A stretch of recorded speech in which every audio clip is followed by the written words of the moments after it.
jam hiramon bandiraɓe sehlaɓe heɗotoɓe radio Jowol Sare en garti hannde oɗo ñallawma altine nogas jeegom lewru mai hitande ujunnaji ɗiɗi nogas joyyi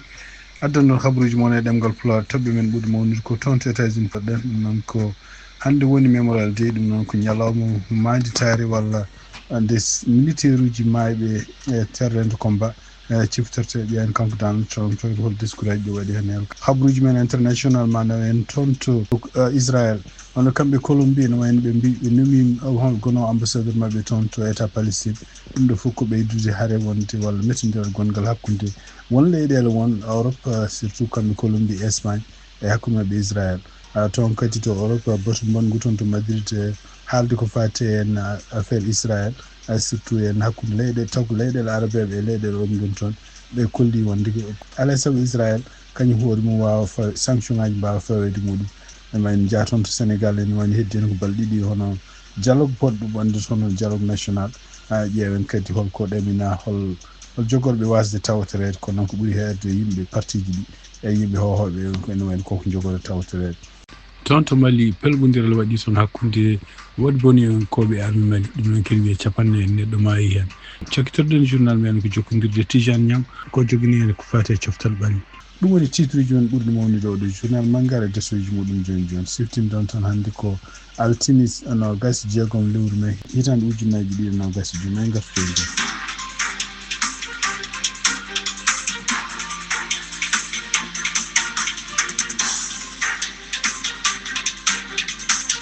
bandiraɓe sehlaɓe heɗotoɓe radio Jowol Sare jaam hiramon habaruji men no mbinoɗen ni ndiɓeɗen ko toon to États-Unis ɗum noon e ko ñalli hannde hono kanko Donald Trump ɗum wayno wawi yaade toon to Arlington ɗum noon ko guenale gonɗo toon to Washington ɗoɗeɗon guenale kadi ken wiya kene ɓuura temedde 4 ujunere soldat américain nen toon ubba ɗum noon e nder discours mo ƴefti kanko Donald Trump hay sinno o haali gueɗe kewɗe ko woni ko fati won soldateɓe won o widiri ko toñje yimɓe makko opposant ji makko ɗum noon o widiri ko wiide wonde ko o ari o laamade leydi caggal duuɓi 4 bonɗi ɗi ganduɗa kanko président Joe Biden o ardi leydi ɗum noon woni koye fewnide leydi o haali donc gueɗe kewɗe kadi ko fati toñje won ñawoɓe won ɓe wi wonde ko oɗo sa joni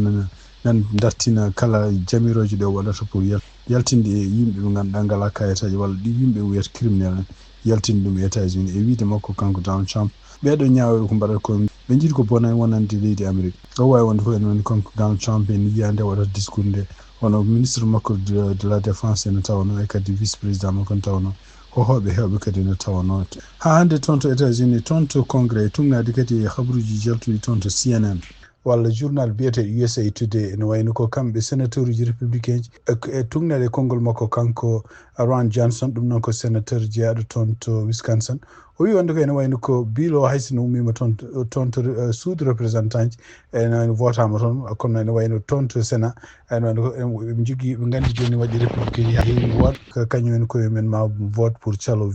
oɗo facture kanko Ron Johnson noon ko haali o wi wonde ko oɗo facture so wotama ene wayno ko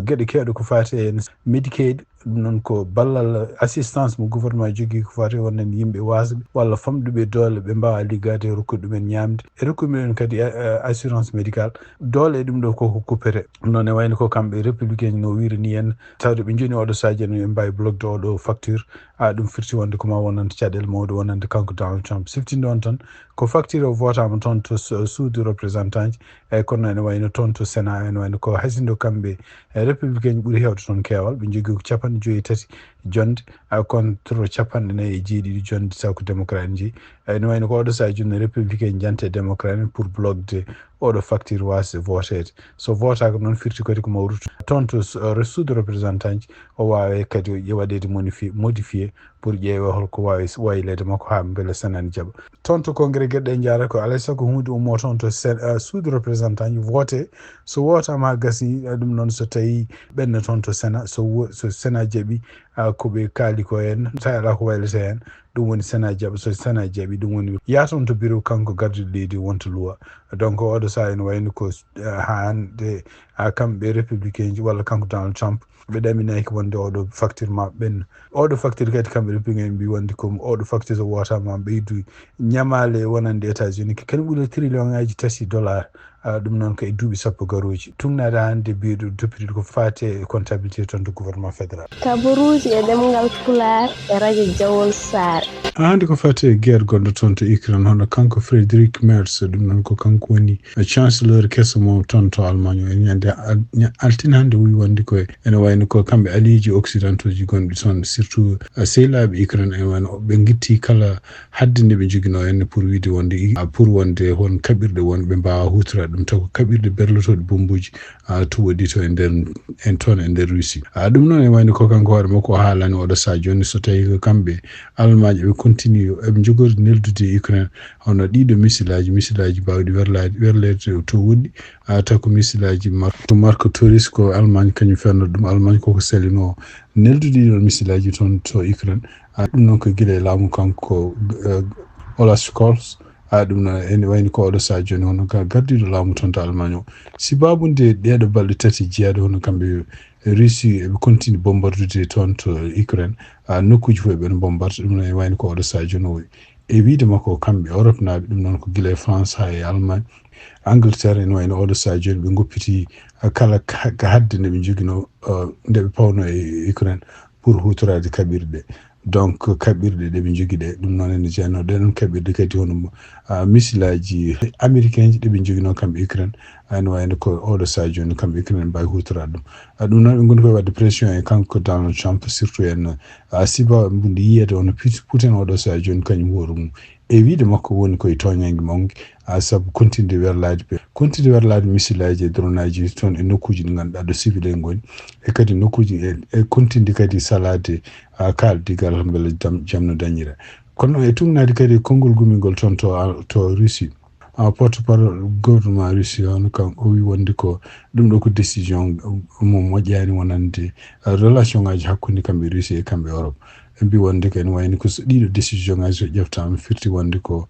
kamɓe Europe naaɓe ɓe jiiɗa wonde solution politique dañe toon to guerre gonɗo toon to Ukraine o wiide makko kadi o wi wonde ko ene wayni ko Europe naaɓe kamɓe alliiji européen ɓe goni wadde ko peeje fof nde ɓe mbawi pour wawde wallude Ukraine e rokkude ɗum kaɓirɗe kadi beele no dartoriɓe kamɓe Russie oye ɗum noon ene wayni ko kamɓe Russie naaɓe eɓe goni prêt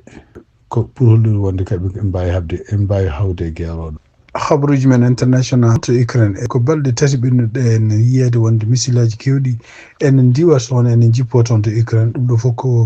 ko sibabunde kamɓe Ukraine oɗo saa joni ɓe ngala henna ɓirɗe ɗe ɓe mbawi waɗirde pour misilaji walla anti misilaji toon ɗi américain ji joyi biyeteɗi patriote ko mbawi walludeɓe ha ɓe mbawa samminde ɗiɗo dronaji walla ɗiɗo misilaji gumori toon to Russie tumnede habaruji gumoriɗo oɗo journal biyeteɗo indépendant taw komo France ɓe mbi wonde ko tugui mois d' avril lewru ɓennuɗo ndi hono kanko Donald Trump ene wayno ko caliɗo wokkude Ukraine gueɗe ɗe ganduɗa kuure ɗe ganduɗa baɗeteɗe e ɗiɗo henna ɗiɗo radaruji taw ko américain jeeyi ɗum noon e wayno ko kanko Donald Trump ɗum ɗo kadi ari ko saaha nde kanko Donald Trump e kanko Zelensky dukoji mabɓe jeenoɗi e télévision toon to Maison Blanche ene wayno ko oɗon saaha ene dugui nden ene wayno ko kamɓe Amérique kala ko kalisaji ponnoɗi rokkede kamɓe Ukraine naaɓe ɓe poti hebde ɗum en mbi wonde ko kamɓe américain ji oɗo saa joni ɓe mbawata ko ɗiɗon kalisaji walla ɗe oɗon matériel ɓe mbawi tan ko yeeyde Ukraine tumnade hande miijo gumigo walla analyse gumiɗo toon to institut mo mbiyata institut pour l'économie mondiale gonɗo toon to Kiel ɓe mbi wonde ko Ukraine naaɓe ɓe keeɓi ken ɓuura 250 milliards euro ɗum noon ko balle gumiɗo e pays ji alliiji ɓe keeɓi kadi ene wayno ko ken wona 116 milliards taw kadi ko balle gummiɗo toon to Amérique kono noon ene wayno ko Amérique non seulement kañumen koye men ene wayno potiniɗoɓe kalis kono noon Amérique naaɓe kadi ko kañumen dokkataɓe kaɓirɗe kewɗe surtout yenno kuure ɗe ganduɗa henna walludeɓe défendude leydi mabɓe yeeru dokkade hen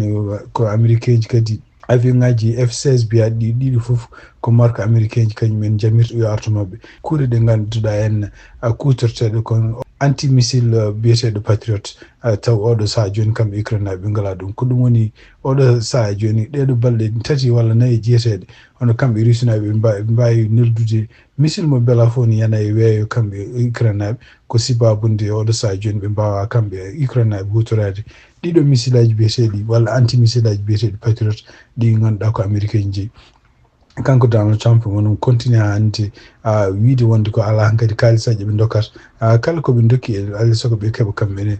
koɓe dokka ɗum noon ne wayno ko au lieu de balle tan ene dokke toon to Ukraine kanko Donald Trump ene wiya hankadi ko coggu woni hakkude maɓɓe kamɓe Ukraine ko wawi wonde fof ɗum ɗo wonande kadi opinion international ko jamfa mawɗo koko fodano henne guila kanko Donald Trump arani ardemo tan joni o wayla ɗum ɗo henne wonande won wiɓe won ɗum ɗo kadi ko hawnaki ko peeje ɗi ganduɗa wallude hono Russie naɓe beele ne kawaɓe kamɓe Ukraine naɓe eyyi ko famata tan hono kamɓe États-Unis ne wayno oɗɗo saha joni won gueɗe kewɗe ɗe ɓe mofti surtout kure ɗiɗo missilaji patriote ɓe jiiɗa rokkude ɗumen ha laaɓa saabu eɓe ɗamini hen hawnaki maɓe dañi kamɓe koye maɓɓe sohlude nde ganduɗa ɓe kutoro ɗum sibu eɓe ɗamini ñande fof eɓe ɗamini wonde ko hakkude maɓɓe e Iran ma guero fuɗɗito kadi maɓe kamɓe koye maɓe cohla ɗiɗo missilaji walla ɗeɗon kuri pour samminde kala missilaji gummotoɗi toon to Iran habaruji men international hande tugnadi kadi ko publia toon to radio France international hono leydi Colombie ɓe mbawi to hol gonnanowoɓe ambassadeur maɓɓe toon to état Palestine ɗum noon e tugnade hande ko radio France international haali kanko gardi leydi Colombie Gustavo Petro ne wayno nomi biyeteɗo George Ivan Ospina meeɗin wonde maire wuro manggo wiyetengo kadi e kadi ko bandi ko kanko ko gardiɗo leydi Colombie yo wonno ambassadeur maɓɓe toon to état Palestine no wayno nde ɗo yamiro ari ko hande nogas jeegom lewru mai hitande ujunnaji ɗi e nogas joyyi siftinton tan ko kamɓe Colombie ne wayno ɓe mbawino kuppude relation ngaji maɓɓe hakkude maɓɓe Israël ɓe takki Israël ɓe mbi wonde ko baɗowo génocide ɗum noon ko cuɓiɗo won leƴƴi won ene wara ɗum toon to Gaza sibabude guerre mo waɗata toon nde ɗum waɗi donc ene wayno ko andaka noon kanko holto joɗɗoto est ce que joɗɗoto ko Ramallah walla o suɓoto ko wuuro wongo o jooɗo toon walla koye leydi takkindi état Palestine ko toon o jooɗoto siftinde on tan ko kamɓe Colombie e kamɓe Espagne ko leyɗele ɗiɗi ɗi ganduɗa oɗo saha joni jogaki jokkodiral moƴƴal hakkude mum e Israël par ce que ko leyɗele ganduɗa fuɗɗiɓe wiide wonde koko Israël ene wayno koko no foti condamnede e kadi koko baɗɗo génocide ɗum noon ko hunde nde ganduɗa Israël weltaki hen oɗo saha e habaruji gumiɗi toon to radio France international tugnadi koɓe kaali ɓe mbi wonde ko adi hitande ujunnaji ɗiɗi nogas jeegom hono kamɓe Arabie Saoudite maɓe jamirono jaram alcohol ɗum noon ko jaram sangara ma yeeye toon to Arabie Saoudite ɗum ɗo fof noon ko tugnadi kadi ko article haali ko pewnitagol maɓɓe kamɓe Arabie Saoudite saabu eɓe ɗamini ɗum bismade coupe du monde baɗo toon e hitande ujunnaji ɗiɗi capantati nayyi ɗum ɗo fof noon ko plan mo ganduɗa kanko prince Mohammed Ben Salman o jogui pour wiide wonde mo waylu Arabie Saoudite pour o watta ɗum nokku touriste nokku kadi mo ganduɗa kanko hoore makko mo wawi nawde ɗum hono no Bahrain wayni hono Bahrain kañum ko nokku julɓe ni kono noon waɗi nokkuji gonɗi toon taw ko sangara ne wawi yeyede hen ɗum noon yimɓe ɓe ganduɗa gona julɓe ne mbawi arde toon jara e ɗiɗo nokkuji aɗa hande article o kaali mbi wonde ko toon to Arabie Saoudite ɓe ɗamini koni wona 600 nokku ma société toon to e nder Arabie Saoudite taw ko fate sangara e ko fate kadi jarameji baɗɗo alcool ne jeeya hen ɗum noon ne wayno ko kala hôtelaji gonɗi toon hôtelaji biyeteɗo mbaɗi koni mbaɗi côté 5 ɗum noon ko hôtelaji mawɗi ma keeɓ yamirore pour wawde yeyde sangara ɗum ɗo fof noon ko hunde lundinde nde ganduɗa en Arabie Saoudite ko andirano saabu ko nokku mo ganduɗa en ko nokku kajjeteɗo ko nokku kadi ganduɗa toon islam idi jippade e ɗum noon kadi ene wayno ko hunde nde ganduɗa tugnal hande article o mbi wonde kadi ene wayno ko gonguire gonga alcool ene wayno alcool walla jarameji sangara nan Arabie Saoudite ko ɓuuri hitande joni ene wayno ko yimɓe gona julɓe ene mbawi sodde sangaraji mumen walla whisky walla ɗum ɗoji mumen e nder magasin goto goɗɗo toon to Riyad nokku goto noon woni e oɗon nokku kadi ene wayno ko kala natoɓe toon ko yimɓe ɓe ganduɗa contrôlable donc il faut maɓe ganduta ka étranger donc wawi wonde foof tuggi hitande 1950 nde alcool waɗa haɗa toon e leydi ndi ko ngol ɗo woni lawol gadnol ko wiyete alcool hankkadi ma ɓeyde yañede yeyede toon to Arabie Saoudite tugnade hande article o kaali o ɗiɗo information ngaji noon tugnade hande ko radio France international mbi wonde ko ni royaume lamoto leydi ni kanko Mohammed Ben Salman confirmani est ce que ɗum ɗo ko gonga walla no wona gonga habruji men international tonto Sénégal en wayni ko heddi tan ko balɗe ɗiɗi ande holno kanko oɗo dialogue national poɗɗo wadde ñande nogas e jeetati lewru me holno jogor wade donc famede tan ko ɓuuri hewde partiji gonɗi e laamu e partiji gonɗi kadi e opposition ko ɓuuri hen hewde oɗo saha joni wayni ko mbi ko tawete ko anda hande tan wayni ko PDS ɗum ko parti mum kanko maître Abdoulaye Wade ancien président mo ardi no wayni kamɓe koye maɓe koɓe participe yimɓe hewɓe kadi waɗɓe ko jogorɓe tawede ndeɗo jonde mbiyata kaldigal national kono noon wayni ko teskita tan hono kanko Aissata Tall Sall kanko hoore makko ene wayno koye yimɓe woɗɓe kadi jeeyaɓe e APR won hen ne wayni koko continue hande salade wiide ko jahata ko ɗum waɗi kadi ene wayni ko ɗum ɗo fof kadi ko gueɗe ɗe ganduɗa henne koɓe goytoto ene wayni ko nguɗo laamu woni koye ene rewe mabɓe kamɓe surtout yimɓe jeeyaɓe APR walla wonnoɓe gouvernement kanko Macky Sall ene continue ne mbaɗa ko wiyete harcèlement ɗum waɗi kanko miñomo Mansour Faye e nder konguɗi ɗi o ƴefti hande o wi wonde ko eɓe goni d' accord pour ko fate en compte uji tuumaɗi ɗi foof mbawa waɗede audit kono ɓe gona woni koɓe gona d' accord tan ko harcèlement mo kanko nguɗo laamu waɗata e famille makko kanko surtout kanko Macky Sall ancien président walla famille joom suudu makko walla yimɓe wonnoɓe gouvernement makko ay ko fama e ñalawma hono kanko Amadou Mansour Faye ɗum noon mo oto mo wonno accident jamma hanki ari toon hande toon to Dakar notade noddango mbiyata tribunal ɗum mbiyata haute justice ɗum noon ko sibabude wonde ko takka en e nder oɗo kalisa biyaɗo covid mo takka wiya wonde kanko hoore makko mo jeeya o fewjide yimɓe bonɓe walla o fewjidi lamnude kalisaji ɗi taw wona gonga ɗum ɗo fof koye e laamu makko kanko nde wonno ministre toppitiɗo ko fate développement communautaire équité sociale et territorial ɗum noon koye laamu Macky Sall ko wawi wonde fof e tugnade avocat makko biyeteɗo maître Oumar Youm wi wonde ko ene wayno ko kamɓe commission instruction de haute cour de justice toon to palais de justice si biyete Lat Dior mbawi mbi wonde ko alay saago ɓe moftamo toon kanko Mansour Faye sibabude wonde ko takako e tugnade hande avocat makko ko haali mbi wonde ko caution ɓe mbanno pour woppudemo oppudemo e liberté makko ene wayno oɗo saha joni hono kamɓe oɗo tribunal ɓe cellima ɗum noon wayno ko e wiide makko ɗum ɗo kadi ko hunde nde ganduɗa wona hunde rewde lawol wona normal ko wawi won dialogue national o hawnaki mo wat kono noon hawnaki kadi maɓe teskito wonde hono laamu parti gonɗoɗe laamu APR jaɓani participte hande toon to Sénégal e tugnade kadi e journal biyeteɗo Dakar Actualité caggal nde huɓere trois étages yandi toon hanki toon to Touba e hono kanko ministre toppitiɗo ko fati urbanisme hono Moussa Balla Fofana o wi wonde omo jogui sunare no fewi sibabude ɗiɗo ɓalɗi 11 yimɓe mayɓe hen kono noon e wayno ko kanko hoore makko fuɗɗima takkude joni holko woni sababu nde ɗo huɓere yande o wi wonde ko keñugol maade kuɓeje mbaɗe ni tawde ko troisiéme étage keñugol yimɓe gasno ɗum e nder lebbi jeegom walla jeeɗiɗi ɗum ko hunde nde ganduɗa wawata wallude ciment mbaɗeteɗo hen o wawde waɗede hen ha moƴƴe kadi kala kadi ko rendi toon guila e jamɗe ɗe ha e ciment ha e kaaƴe ɗe wawde sofnede walla wawde waɗede ha dose o moƴƴe ɗum noon e wayno kanko ministre o haali kadi o wi wonde kadi on wayno ko ɓeeɗo mahannoɓe nder ɗum huɓere kañumen koye men kadi meeɗi dañji kadi accident mbaɗo ni hen ene wayno kanko ministre o on watti namdal walla kanko hoore makko wi wonde ene foti namdede oɗo saha joni so kamɓe mahoɓe ɓe ɗofti kuule ko fate holno mahirte ɗum noon ko tugnade hande habaruji gomiɗi toon to Dakar Actualité ko wawi wonde foof e nder conclusion ene wayno ko 11 neɗɗo tawama ko kañumen maayi nde ɗo huɓere to troisiéme étage yande toon to Touba ɗum noon ko mbiyata Darou Khoudoss ɗum noon koye lawol ko mbiyata Kédé taw woɗɗani garage Darou toon to Touba Sénégal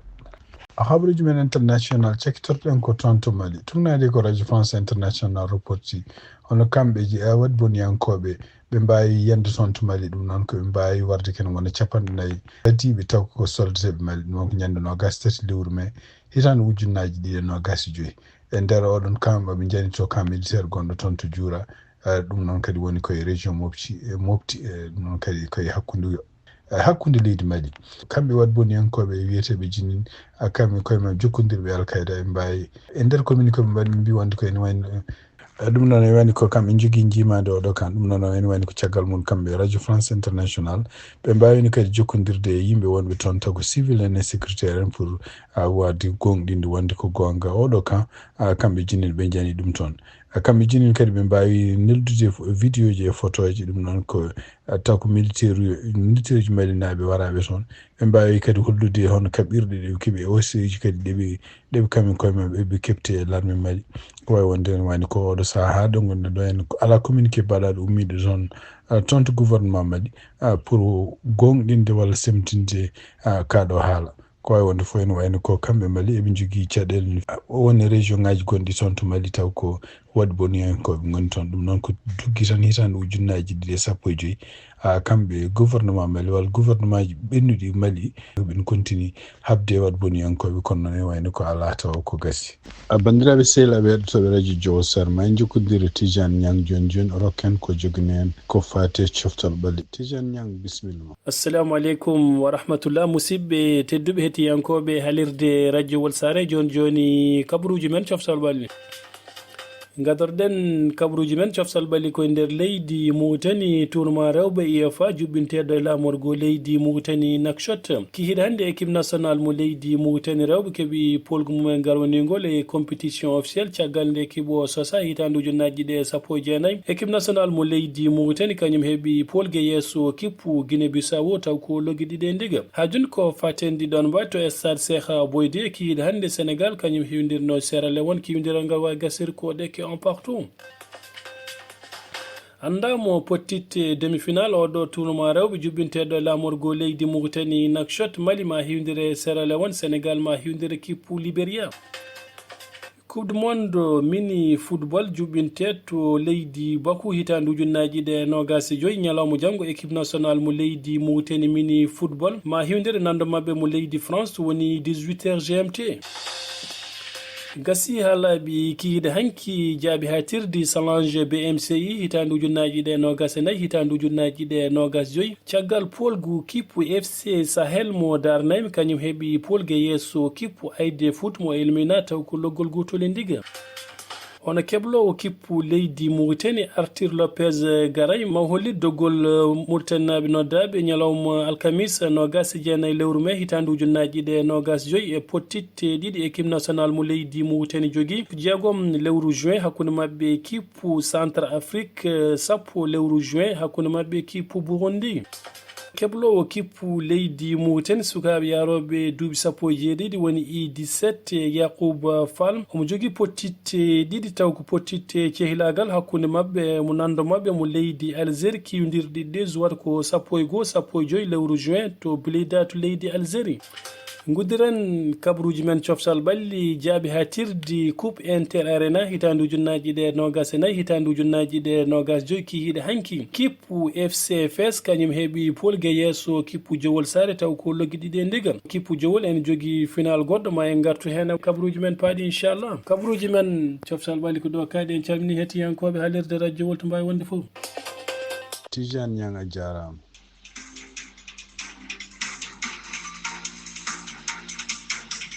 bandiraɓe sehilaɓe heɗotoɓe radio Diawo Sarr haɓurɗi min jogonani ɗemgal Pulaar gaasi haalaɓe ɗum noon ma en gartu janggo kadi so tawi Allah jaaɓi siftinɗon tan hannde ko altine 26 lewru mai hitande ujunnaji ɗe 25 ko musidɗo mon Amadou Tour haaldannoɓe moɗon yen mbaalo jaam